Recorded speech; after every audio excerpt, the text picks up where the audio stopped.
ये कतई हम बर्दाश्त नहीं कर सकते।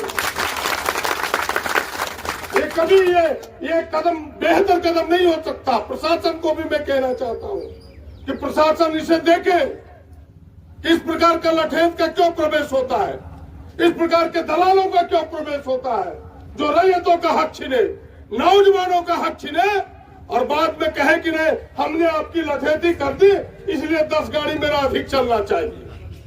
तमाशा यही है। ऐसे लोगों से बचिए आप सब, ऐसे लोगों से सावधान रहिए और कंपनी को भी सावधान रहना चाहिए। हम तो बिल्कुल लोकतांत्रिक तरीके में विश्वास करने वाले लोग हैं, शांतिपूर्ण। इसीलिए लोगों ने पूछा कि कैसे लड़े, हमने कहा तुम्हें लड़ना ही है, तुम धरना पर बैठ जाओ, भूख हड़ताल पर बैठ जाओ। जो तरीके हैं जो गांधी जी ने हमें बताया है, दुनिया में आज गांधी जी ने जो बताया उसका पूरा दुनिया अनुकरण कर रहा है। और यही तो हमारे संविधान में अधिकार दिया बाबा साहब ने कि भाई हम अपनी बात कहीं भी कह सकते हैं किसी भी फोरम पर। आज अगर हम ताल ठोक के बोलते हैं तो अधिकार बस बोल रहे कि हमें अपने विषय को, अपने सब्जेक्ट को कहने का अधिकार है, हम कह रहे हैं।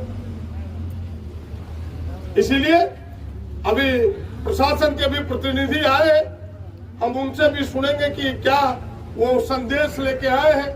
और आप सबसे भी आग्रह करेंगे कि अगर प्रशासन कोई पहल करती है तो हमें उस पहल पर ध्यान देना चाहिए, क्योंकि अल्टीमेटली तो उसका समाधान ही निकालना है। अगर जिला के उपायुक्त कोई उसके समाधान के रास्ते ढूंढते हैं, क्योंकि आज मेरी लंबी बात हुई है उनसे, उन्होंने फोन किया था कि इसके समाधान निकलने चाहिए।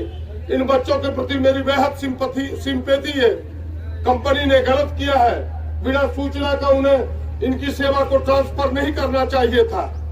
बोले कि समाधान के सर हम रास्ते निकालेंगे, आप मेरे तरफ से आश्वस्त करें। हम बोले हम क्यों आश्वस्त करें, आपके प्रतिनिधि आके आश्वस्त करें, टाइम फिक्स करें। हम बात करने को हमारे लोग तैयार हैं। हम इन नौजवानों के बीच ही 5-6 लोगों को दायित्व देंगे जो बात करें। बात तो झुंड में की नहीं जा सकती है, ये 5-6 लोग बात करेंगे, प्रशासन के लोग भी बात करें और कोई न कोई रास्ता निकले, ये हम चाहते हैं। इसलिए इन तमाम चीजों को ध्यान में रखते हुए हम आपके बीच आए हैं और बस आपकी लड़ाई में बिल्कुल ईमानदारी पूर्वक, कोई राजनीति हमें नहीं करना है। राजनीति करने का बहुत जगह है। आपको न्याय मिले, आपको हक और अधिकार मिले और इस क्षेत्र को हक और अधिकार मिले, इसलिए आपकी लड़ाई में आए हैं। किसी को यह तकलीफ नहीं हो कि यह कोई चुनाव का वक्त नहीं है कि करो वोट मांगने आ गए, वोट की राजनीति। यह राजनीति मेरी ड्यूटी बनती है कि मेरा नौजवान का किसी ने हक छीना है, मेरे क्षेत्र का किसी ने हक छीना है, तो ईमानदार प्रतिनिधि होने के नाते मेरी ये जिम्मेवारी बनती है कि हम आपके साथ आके खड़े हो और इसलिए अपनी जिम्मेवारी को निभाने आपके बीच आए। और बिल्कुल आपको भरी सभा में कहना चाहता हूँ कि कोई पीछे हट सकता है, दुनिया की बड़ी बड़ी शक्तियां के सामने खड़ा हो सकता है, लेकिन हमने अगर आपको वचन दिया है ईमानदारी से आपके साथ जब तक है तब तक आपके साथ खड़ा है। आपको हक मिले, आपको न्याय मिले। हम ये नहीं कहते कि अडानी बंद हो जाए, हम ये नहीं कहते कि ये कंपनी बंद हो जाए, हम ये नहीं कहते कि भाई गेट पर ताला लगा दो।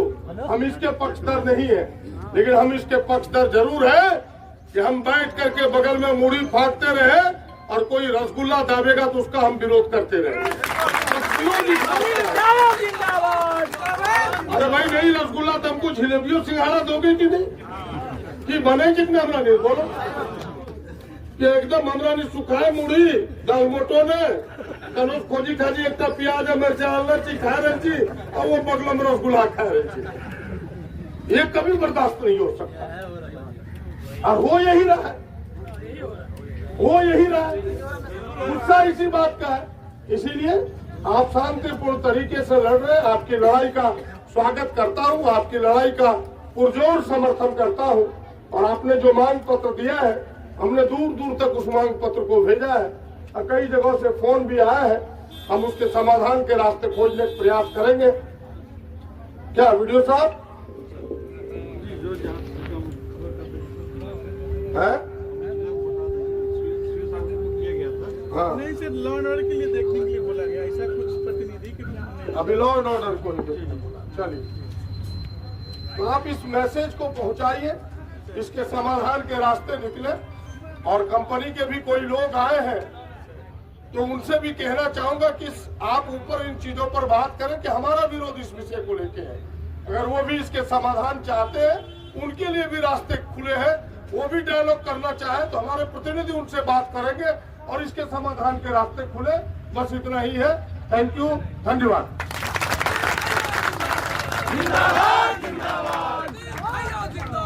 जिंदाबाद